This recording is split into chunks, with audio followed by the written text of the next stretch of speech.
نبی کے نواسے حسین ابن حیدر لڑپن کا وعدہ نبھانے چلے ہیں۔ کوئے کربلا وہ 72 کو لے کر رضائے خدا سر کٹانے چلے ہیں۔ نبی کے نواسے حسین ابن حیدر لڑکپن کا وعدہ نبھانے چلے ہیں۔ وہ دلدل پہ دیکھو شہادت کی دھن میں چلے دیگ لے کر کہ شیر خدا کی۔ وہ دلدل پہ دیکھو شہادت کی دھن میں چلے دیگ لے کر کہ شیر خدا کی۔ اکیلے بلند کی طرف اللہ اللہ لعینوں کی ہستی مٹانے چلے ہیں۔ نبی کے نواسے حسین ابن حیدر لڑکپن کا وعدہ نبھانے چلے ہیں۔ وہ گھر سے نکل کر مدینے کے باہر کھڑے کہہ رہے ہیں یہ زہرا کے جان۔ وہ گھر سے نکل کر مدینے کے باہر کھڑے کہہ رہے ہیں یہ زہرا کے جانی۔ لعینوں سے کہہ دو کہ امت کی خاطر حسین اپنے گھر کو لٹانے چلے ہیں۔ نبی کے نواسے حسین ابن حیدر لڑکپن کا وعدہ نبھانے چلے ہیں۔ جدھر دیکھیے موت کا ہے اندھیرا یہ رو کے کہتا ہے دل آج میرا۔ جدھر دیکھیے موت کا ہے اندھیرا یہ رو کے کہتا ہے دل آج میرا۔ ہزاروں کے نرگے میں شبیر تنہا لہو اپنا دل کا بہانے چلے ہیں۔ نبی کے نواسے حسین ابن حیدر لڑکپن کا وعدہ نبھانے چلے ہیں۔ محمد والے محمد صلوات میری صلوات بآواز بلند۔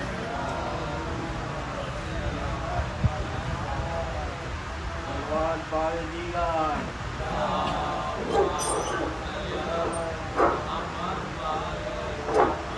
میری صلوات بآواز بلند۔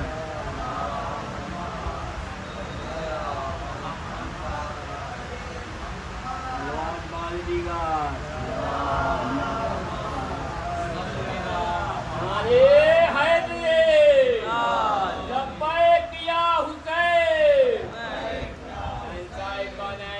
زمانہ علیہ السلام بآواز بلند صلوات۔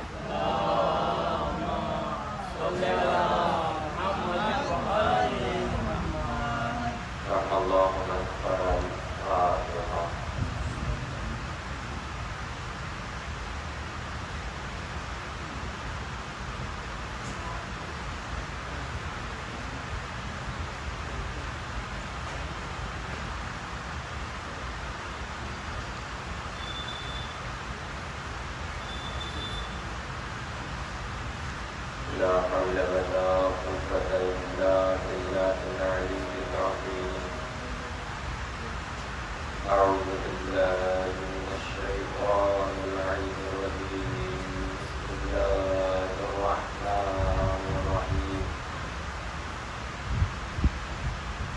الحمد لله رب العالمين والصلاة والسلام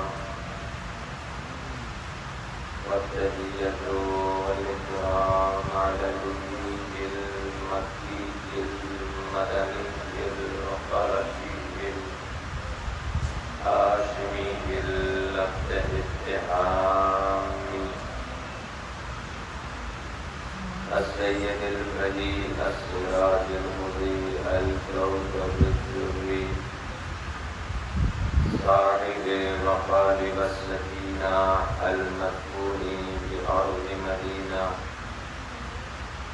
العبد المؤيد والرسول المسدد المصطفى الأمجد المحمود الحبيب إله العالمين وخاتم النبيين وسيد المرسلين وشفيع المذنبين أبي القاسم محمد اللهم صل على محمد وآل محمد وعلى آله الطيبين الطاهرين المعصومين المظلومين المنتقدين المنتجبين فلعنة الله على أعدائهم أجمعين أما بعد فقد قال الله تبارك وتعالى في القرآن المجيد والقرآن المجيد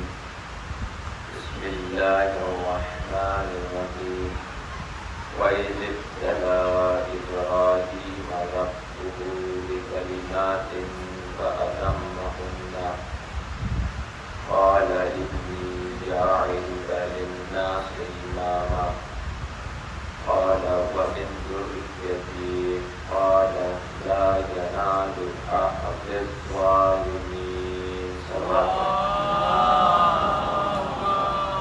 صل على محمد وآل محمد معزز صاحب کرام نظران امام مظلوم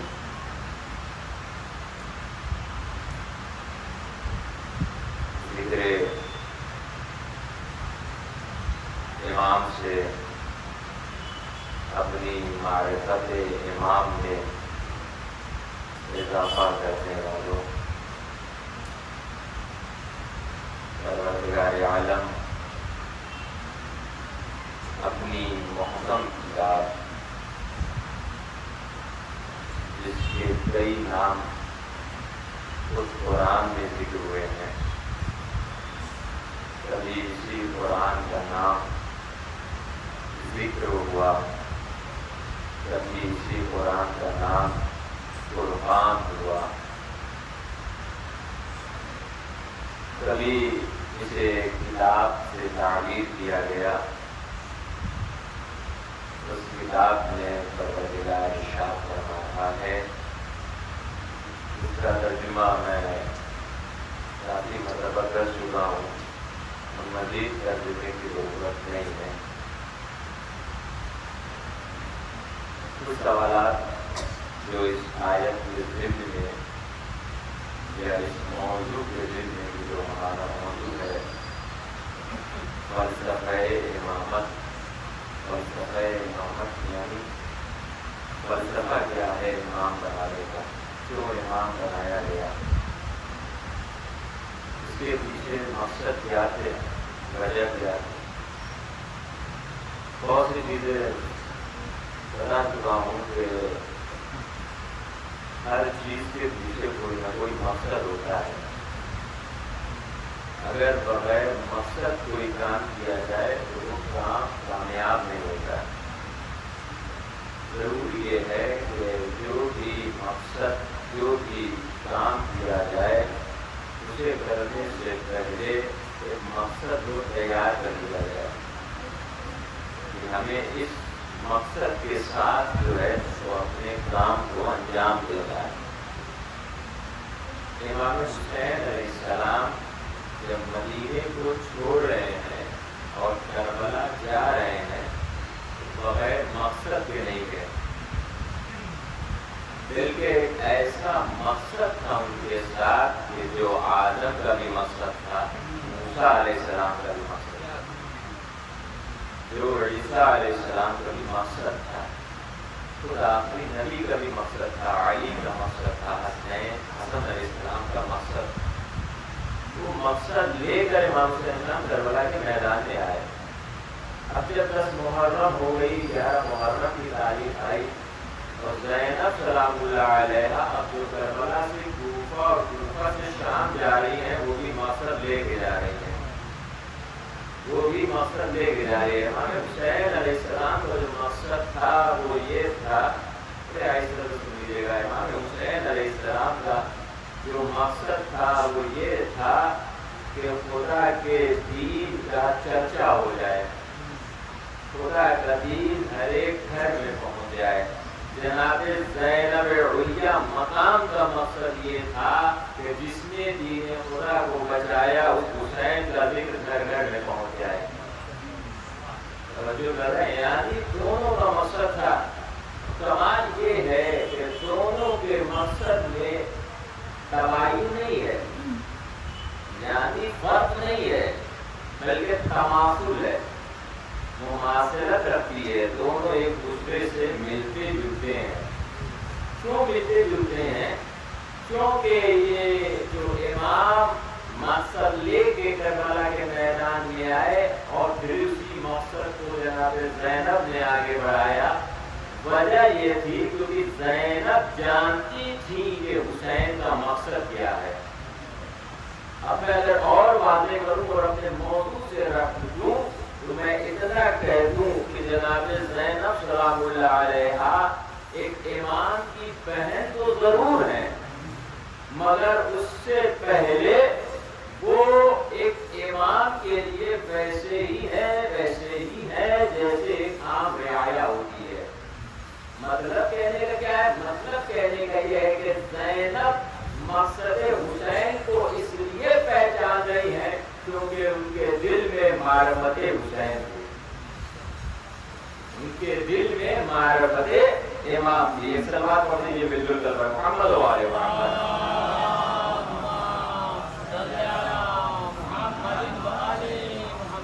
آج یہ کرنا ہے، بہت آسانی سے یہ سنیے گا، آج یہ کرنا ہے کہ اس امامت کے پیچھے بھی کوئی مقصد رہا ہے خداوند عالم کا۔ بہت سی آیتیں ہیں قرآن مجید میں جو امام کے بارے میں بیان کرتی ہیں، امامت کے بارے میں ہم کو اشارت بھی بیان کرتی ہیں اور بہت سی باتیں ہیں۔ اب چونکہ آج میں نے سوچا تھا کہ آج جو گفتگو کی جائے، اب ظاہر ہے کہ بچے جو ہے وہ زیادہ آگے بیٹھتے ہیں، تو ایسی بات کی جائے کہ تاکہ ان کو بھی جو ہے وہ کچھ فائدہ حاصل ہو۔ اور ایک بات یہ بھی ہے کہ فرش ادا کا ہی یہ تصوف ہے کہ ہمارے بچے دوسروں کے گوروں سے بہت آگے ہوتے ہیں۔ یہ فرش ادا کا تصوف ہے، یہ فرش ادا کی دین ہے۔ ہمارے بچے جو ہیں جانتے ہیں فضیلت پاک کے نام، 12 امام کے نام اور امام حسین علیہ السلام کو کس نے قتل کیا، یہ سب جانتے ہیں۔ ایک ٹی وی رپورٹر جو ہے وہ انٹرویو لے رہا تھا 10 محرم کے دن، اس نے بھی سوچا کہ اللہ تعالیٰ سے کہ بچوں سے جو دوسروں کے آئے وہ جانتے بھی ہیں کہ نہیں جانتے ہیں۔ اب وہ یہ سوچ رہا تھا کہ یہ بھی دوسروں کے طریقے سے ان سے نام پوچھا جائے تو باپ کے نام کے ساتھ نہیں بتا پائیں گے، ہے نا۔ اب وہ آگے بڑھا اور پوچھنے لگا کہ یہ بتاؤ، چھوٹے چھوٹے بچے تھے، یہ بتاؤ کہ تم آج 10 محرم کو، دیکھیں مقصد، تم آج 10 محرم کو امام کو کیسے پہچان کر، تم آج 10 محرم کو کیوں جمع ہوئے ہو، جلوس میں کیوں آ رہے ہو؟ بچوں نے کہا ایک بچی آگے بڑھی کر جائے گی کیونکہ ہمارے امام کو یزید نے شہید کر دیا تھا۔ میں یہ سوچ رہا تھا کہ وہ بچی نے کیوں نہیں کہا کہ امام کو مار دیا تھا، کیوں نہیں کہا اس بچی نے کہ امام کو مار دیا گیا تھا؟ اس نے کہا امام کو شہید کر دیا تھا، امام کو شہید کر دیا۔ پھر اس نے سارے تفسیر پوچھے کہ مطلب آج کے دن کیا کیا ہوا، تو 5 یا 6 بچے چھوٹے چھوٹے بچے جھوٹ لگائے جو تھے وہ ٹی وی پہ پڑا ہوا ہے یوٹیوب پر، آپ دیکھیے گا، میں اسی کو بہت سے دیکھ رہا تھا اور سب اس کو غلط ہو گیا کہ کمال ہے اس ممبر حسینی کا کہ ان بچوں کو کتنا جوان کر گئے۔